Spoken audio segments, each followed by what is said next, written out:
Let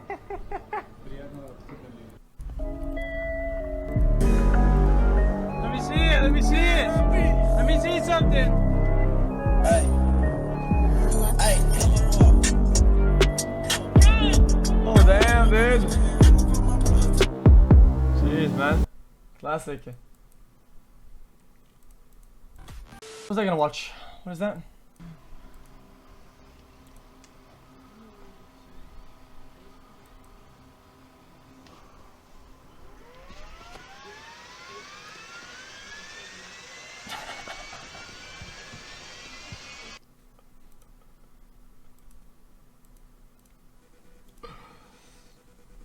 Okay, go on, dude. Whoa, whoa, whoa.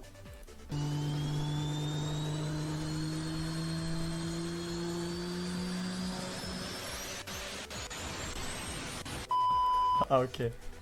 Jesus, man. They bugging, bro. Why, bro? She made fucking bangs. What the fuck?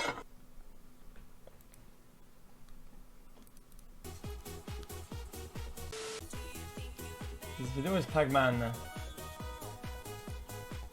Look, up in the sky, it's a bird. Nah, it's a car.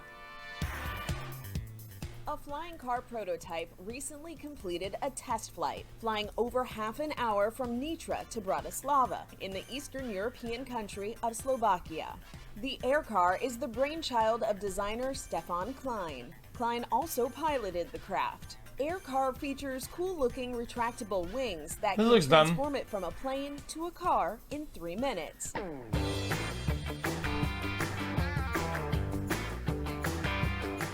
It has a fixed propeller powered by a 160 horsepower BMW engine and has a maximum cruising speed of 118 miles per hour.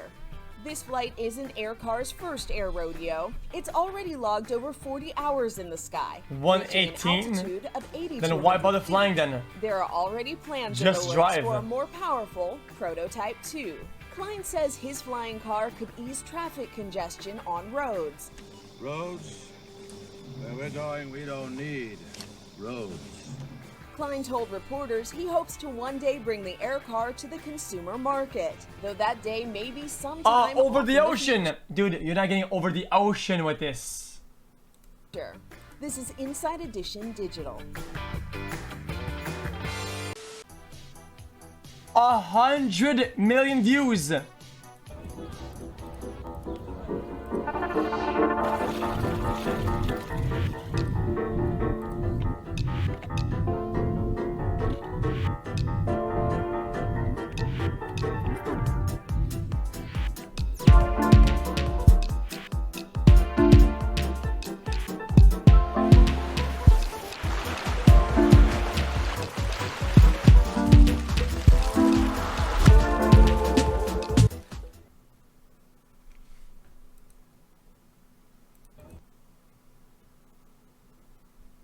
Who watches this?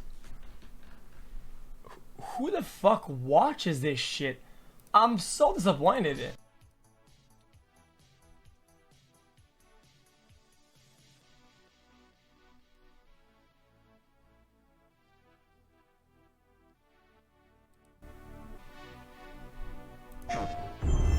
No, Semi isn't having whitelist. She's not having because one, she can't. Okay. And two, she didn't. It's fine. To master your blade, you must first control your emotions. I remember this.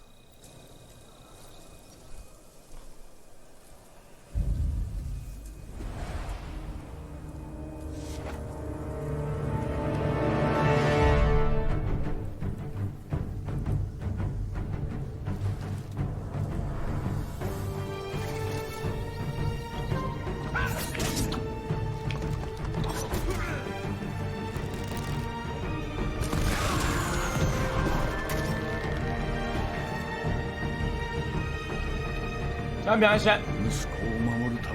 I just didn't enjoy this.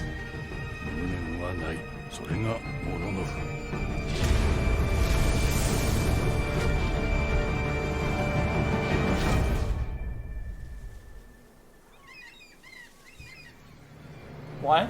Just enjoy it.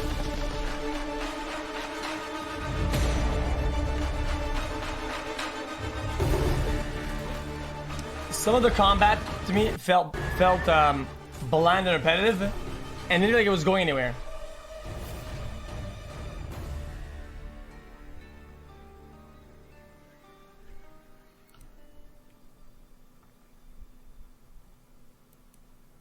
Okay. Bum bum bum bum. Okay, what is this?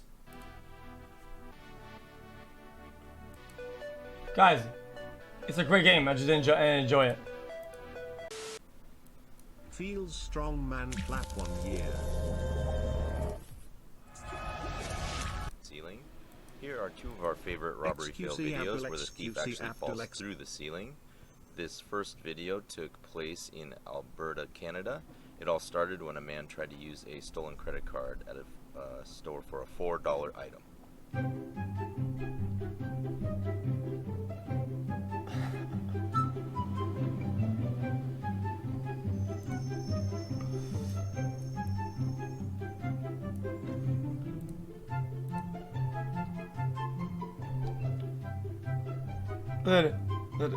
What?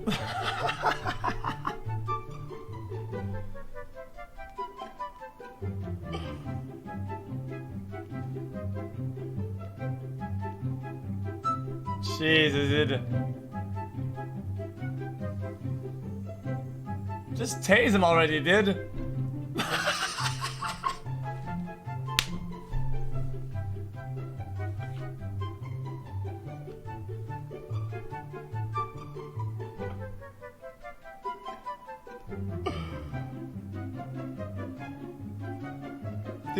He was gonna throw peanuts at him. Oh shit, broke cuffs.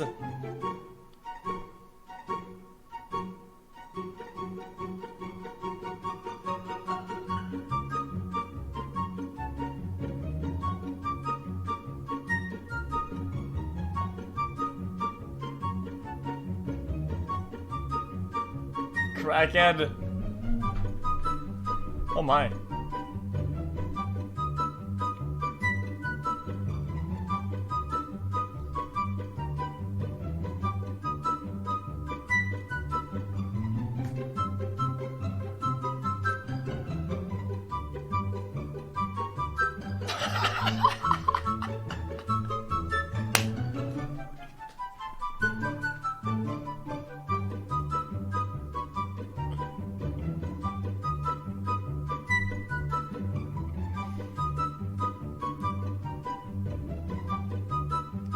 Where's the shoe?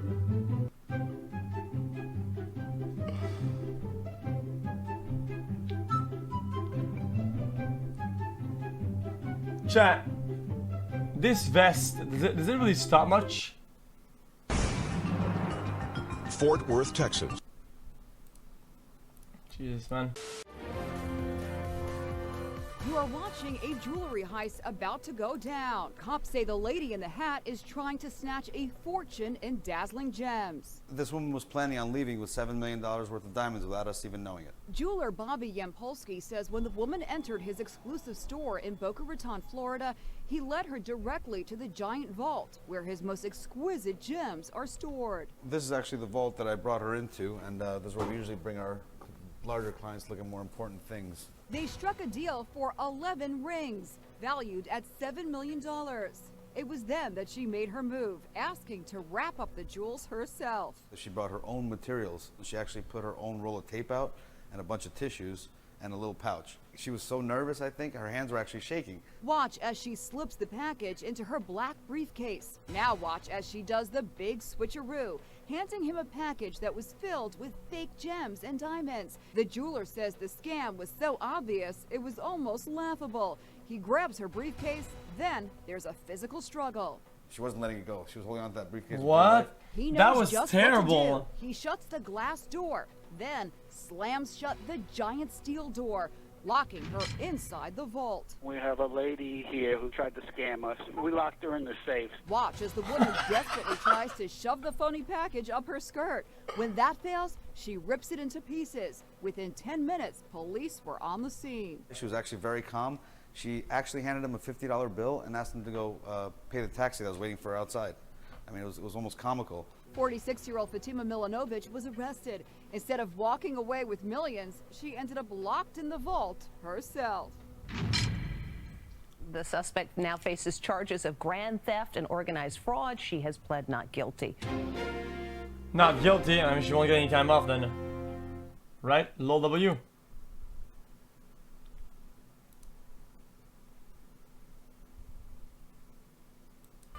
Also making the rounds.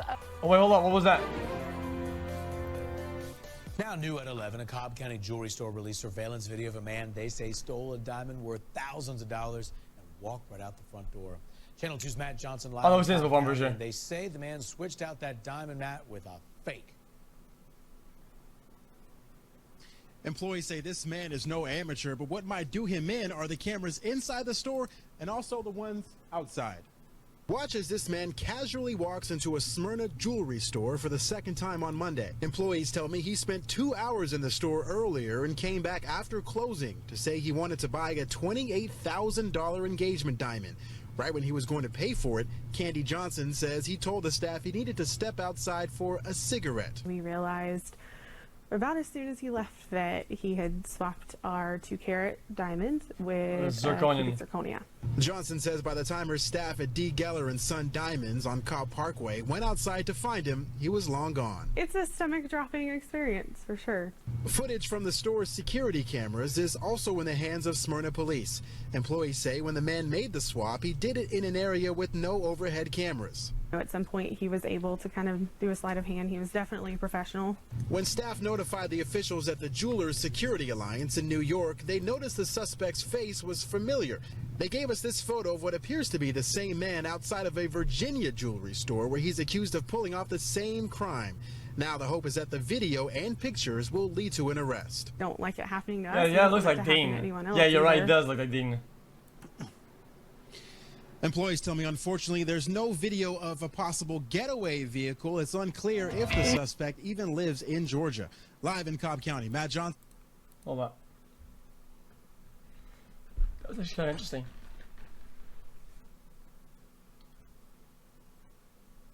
What is this? A jewelry heist in progress. Police in London released photos showing the men who pulled off a shocking jewel heist over Easter weekend. That follows this surveillance video that was put out by a British tabloid. We're also learning that the police may have passed up a chance to catch the burglars right in the act. Charlie Daggett is at the new Scotland Yard London's police headquarters. Charlie, good morning. Well, good morning to you. Scotland Yard is under fire this morning, and they're handling what even they're calling a highly audacious robbery after it turns out the thieves struck not just once but twice over the long holiday weekend and even triggered an alarm. The police failed to do anything about it. Caught in the act, on camera anyway, Scotland Yard finally released these images of the suspects at the crime scene and the possible getaway car. That's after getting beat to the punch by the Daily Mirror newspaper, which went public with the security footage first. What? Disguised as construction workers, they used trash bags and garbage cans to haul in heavy tools and haul out precious gems. Who done it remains a mystery, but police have now confirmed this is how they did it, with no signs of a forced entry. Really, dude? Oh, okay, it's garbage truck, sorry. They disabled an elevator on the 3rd floor and lowered themselves. Wait, this is how they did did it. It. What? With no signs of a forced entry, they disabled an elevator on the 3rd floor and lowered themselves down the empty shaft. They then used a massive drill to bore through a 6-foot thick wall and into the vault. They busted open 72 safe deposit boxes and made off with millions in diamonds, jewelry, and gems. Former commander of the police team on Major Heist, John O'Connor, said it was all too easy. They were coming and going as though they were genuine workmen refurbishing a premises. I mean, they went away for a couple of days, they came back. I mean, it's ridiculous how they were able to have access like that. That's not all that was ridiculous. Police were forced to admit an intruder alarm had been triggered shortly after midnight on Good Friday, but it was decided that no police response was deemed necessary, which probably brought some comfort to the crooks. How did they know that the police wouldn't be arriving? I mean, there's so many questions to be asked here, and it just seems to me that this doesn't have the ring of Ocean's 11. It has the ring of corruption and collusion. Okay. In other words, an inside job. Okay, dude. Okay. Hey, he's trying to downplay the heist. Fuck off. The ring of corruption. Dude, he's downplaying it, dude. Collusion. In other words, an inside job. And while police may have a slightly better idea of what the bandits look like, they and their loot remain at large. Now, Scotland Yard said it's too early to tell whether handling that call differently would have had any impact on the burglary, even when their own timeline shows that the bad guys were in the building when the alarm was triggered. Nora? All right, what a story. Charlie Daggett in London, thank you. Jeez, dude.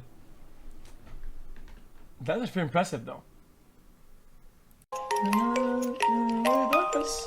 Even if it's just for the day. Joy, your stay outside the sun is shining.